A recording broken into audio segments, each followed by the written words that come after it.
Hey guys, this is a Casio twin sensor analog digital watch.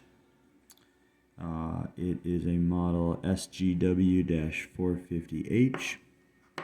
So I was looking all over trying to figure out how to do the battery. So I got the back off and I was trying to pop this thing out. All you gotta do, get a safety pin. There's a little hole right here. Stick it in there, kind of pry on it. Thing pops. Battery comes out.